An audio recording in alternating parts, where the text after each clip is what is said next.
वृंदावन एक ऐसा धाम है जहाँ की हर कण कण में राधा कृष्ण के नाम की गूंज है। यहाँ की गलियों में चलते हुए लगता है मानो स्वयं श्री कृष्ण बंसी बजाते हुए सामने से आ जाएं।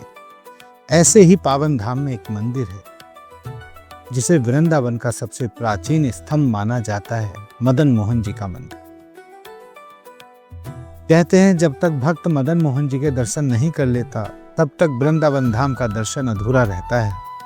आज हम आपको सुनाएंगे दिव्य मंदिर की कथा जो प्रेम, भक्ति और चमत्कारों से भरी हुई है। राधे राधे दोस्तों, स्वागत है आपका अरिहंत दिव्य कथा में। मदन मोहन मंदिर का इतिहास शुरू होता है श्री सनातन गोस्वामी जी से। वे चैतन्य महाप्रभु के शिष्य थे और वृंदावन में आकर उन्होंने जीवन तपस्या और भक्ति में समर्पित कर दिया। सनातन गोस्वामी अत्यंत साधारण जीवन जीते थे। फटे पुराने कपड़े पहनते छोटी सी झोपड़ी में रहते थे, केवल भिक्षा पर गुजारा करते थे। एक दिन अचानक उनकी झोपड़ी के बाहर एक छोटा सा बालक आया और बोला, बाबा मैं बहुत भूखा हूं, मुझे आप कुछ खाने को दे दो। सनातन गोस्वामी जी ने प्रेम पूर्वक उस बालक को अपने पास बुलाया और उसको खाने को दिया।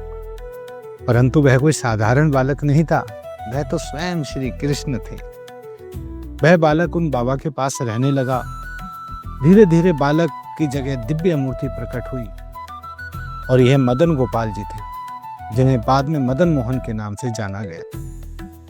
सनातन गोस्वामी जी के पास कुछ भी नहीं था, वह केवल उबली हुई दाल और सूखी रोटियां भोग लगाते और वही प्रसाद मानकर खाते। एक दिन एक धनवान व्यापारी वहां आया। उसने देखा भगवान इतने साधारण भोजन से संतुष्ट हैं। व्यापारी को यह देखकर करुणा और भक्ति उमड़ी। उन्होंने संकल्प लिया कि भगवान को भव्य और समुचित भोग सामग्री प्रदान करेंगे। इसी व्यापारी ने लाल बलुआ पत्थर से भव्य मदन मोहन मंदिर का निर्माण कराया, जो आज भी यमुना के तट पर ऊंचाई पर स्थित है। जब औरंगजेब के समय मंदिर तोड़े जाने लगे तब भक्तों ने मदन मोहन जी के मूल विग्रह को सुरक्षित रखने के लिए राजस्थान के करौली में ले गए। आज भी करौली में मूल विग्रह विराजमान है और वृंदावन में उनकी छाया विग्रह स्थापित है। कहते हैं वृंदावन का आरंभ हमेशा मदन मोहन जी से करना चाहिए। यह मंदिर भक्त और भगवान के बीच से सभी विघ्न बाधाओं को दूर करता है। यहाँ दर्शन करने से मन का अहंकार मिटता है और भक्ति का मार्ग सहज हो जाता है। भक्त बताते हैं कि जब उन्होंने पूरी श्रद्धा से मदन मोहन मंदिर में प्रार्थना की तो उनके जीवन में बहुत बदलाव आया। कहा जाता है जो भी व्यापारी व साधक सच्चे मन से यहाँ दर्शन करता है उसके व्यापार और जीवन की स्थिरता बदल ही जाती है।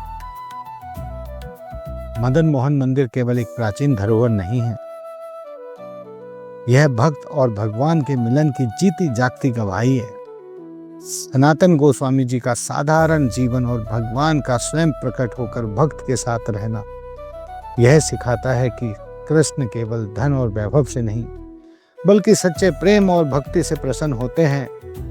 इसलिए जो भी वृंदावन आता है सबसे पहले मदन मोहन में माथा टेक कर अपनी यात्रा आरंभ करता है, क्योंकि यही मंदिर हमें याद दिलाता है कि भक्ति में सामर्थ्य नहीं बल्कि समर्पण ही सबसे बड़ा बल है। साथियों, आप कथा कहाँ से सुन रहे हैं कमेंट्स में राधे राधे लिखकर जरूर बताएं और अपने दोस्तों और परिवार वालों के साथ जरूर शेयर करें ताकि वह भी मदन मोहन जी के रहस्य को जान सके। राधे राधे।